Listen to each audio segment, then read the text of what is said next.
Malam barka ne. Ya lauya harkoki ya ibada. To da Allah a gurguje ba tare da bata lokaci ba. Ina so ka gaya masu kallo sunanka. To Malam Abdullahi Salisu. Ina so in tambaye ka wane irin gudunmawa honorable Mutare Shehu sai ya baka a rayuwarka, idan kuma babu ka faɗa masu kallo gashi nan suna jin suna kallon mu. Ni ba abin da zan ce da Mutare Shehu ya sai dai godiya, saboda Mutare Shehu ya ba abin da bai mun ba, ya biya mun kuɗin jarabawa yadda ne, ya biya mun kuɗin jam har admission ya nemo. To alhamdulillahi, wane irin kira za ka yi ga al'ummar birni da kewaye akan wannan bawan Allah Mutare Shehu ya kasai? Gaskiya mutane da za su gane su san waye honorable Mutare Shehu ya kasai, gaskiya da 2023 da sun fito sai sun yi cicirindo sun zaɓe shi. To al'umma, mutane maza da mata, kuna jin dai Malam Abdullahi Salisu da ke unguwar ya kasai irin gudunmawar da honorable Mutare Shehu ya kasai ya bashi, sakamakon ya biya masa kudin wayar da ne ko ya nema masa admission na makaranta. Kuma a rayuwar duniya babu wani abu da dan adam zai yi maka illa ya gina maka rayuwa, to shi da ma kudirinsa kenan ya gina al'umma rayuwa. To don haka zan bar ka Malam Abdullahi Salisu sai kuma wata rana. Assalamu alaikum. Shi ne ya tsayawa. To da Allah ina so zan tambaye ka ne a gurguje saboda ka gaya masu kallo sunanka. Farko dai sunana Kai dai haifafa ya kasai, kuma sannan ka san waye jagoran wannan unguwa gaba ɗaya. To misali da akwai wani gudunmawa da wannan bawan Allah honorable Mutare Shehu ya kasai, to za ka iya gaya masu kallo irin abubuwan da ya maka, ka ce a'a ya taimaka min kaza, ya kai ko ba kai taimaka ba ko gani kai ya taimaka wa wani ka zama karɓar Madugu suna sawalla ya abin fahari.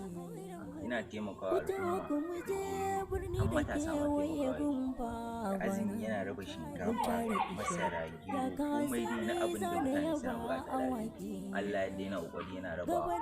Akwai wata tambaya da dama, an ce wai yana samar wa matasa ayyuka kamar irin su post, kai ga su nan dai ayyuka dai wanda dai mun zai zama matasa sun daina zaman kashe wando, babu ci ma zaune yanzu.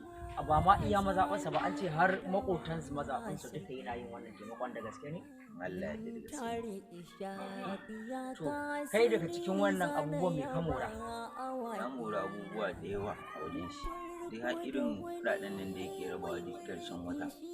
Muna samu duk ƙarshen wata yana raba kuɗaɗe, yana fitar da zakka ƙarshen wata, ba dole sai ya azumi. Dama har akwai wani kuɗi da yake raba kenan duk ƙarshen wata? Ƙarshen wata yana raba kuɗaɗe, matasa yara kamar mu muna samun 10,000, manya 15,000, 20,000, haka sama abin da na yi. To shi kenan alhamdulillah masu kallo, kun ji Malam Abubakar Yusuf da ke unguwar ya kasai yana godiya ga honorable Mutare Shehu ya kasai da irin taimako da yake bayarwa al'umma. To wace irin godiya da addu'a za ka yi wannan bawan Allah muna mai fatan alheri da kuma kira da za ka yi wa al'umma sakamakon 2023 su fito mu da farko ta mu zaɓi Shehu Mutare Shehu ya kasai. To masu kallo kuna ji, shi ma ya ba shi gudunmawa, don haka ina kiran ku, an ce siyan ragarmai da kuɗi gida, kar ku sake ku zaɓi wanda ba zai muku aiki ba. Kar ku manta fa yanzu an waye, an daina yin zaɓen tumun dare, ka zo ka zaɓi wanda zai maka alkhairi, wanda zai gina maka rayuwarka.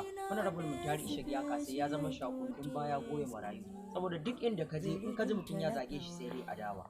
To don haka da haka zan bar ku masu kallo, kuma kar ku yarda ku bar wannan garaɓasa da ku zo ku zaɓi honorable Mutare Shehu ya kasai a 2023, kar ku manta. Assalamu alaikum. Barka da ya gida ya ibada. To a gurguje ina so ka gaya wa masu kallo sunanka da kuma sunan unguwarka. Sunana Muhammad daga unguwar ya kasai. To Muhammad wa? Muhammad Abdullahi.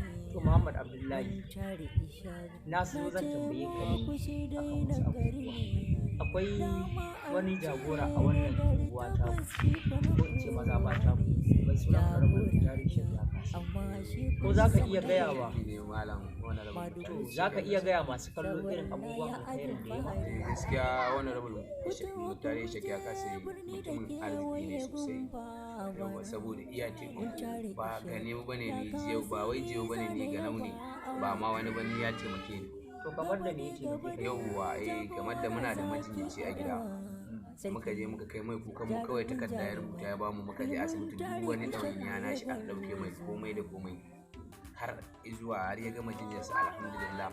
Banda gyararrakin da yake mana a cikin unguwanni da irin matasa masu zaman banza 'yan shaye-shaye, ni kaina na san wa'anda ya taimake su bar shaye-shaye yanzu sun kamu da zaman kansu suna amfani da junansu. Yanzu wata irin godiya da addu'a za ka yi masa? A gaskiya da muna mai addu'a da fatan alheri kuma muna roƙon jama'a ƙuri'ar su zuwa 2023 su taimaka mai. Muna masa addu'a ubangiji Allah ya bashi nasara da sa'a sakamakon wannan taimako da yake yi wa al'umma. Masu kallo, wannan kaɗan daga cikin irin ayyukan alkhairi da wannan bawan Allah yake yi. Alhaji Honorable Muhammadu Mutari Shehu Yakasi yana yi wa al'umma taimako sosai nesa ba kusa ba. Don haka muke kira da ni da kai da ku zo 2023 ku zo mu zaɓe shi, kar da mu bari a mana yar burin abinda aka yi mana a baya kar mu bari a sake yin sa. Ku zo mu zaɓi wannan bawan Allah Honorable Mutari Shehu Yakasi, zai kawo mana ci gaba sosai a rayuwa sakamakon duk mutumin da yake gina mana rayuwa shi fa ba shi da kyamatar talaka, duk wani al'amuransa yana yi ne don talaka. Don haka kar ku bari mu ji kunya, don Allah kar mu ba mara da kunya, mu zaɓi wannan shugaba na gari saboda shi shugaba ne na gari, shago ne dubu jiran mutum ɗaya, jagora kenan Honorable Mutari Shehu Yakasi namu. Yawwa insha Allah da yardar Allah 2023 sai yayi.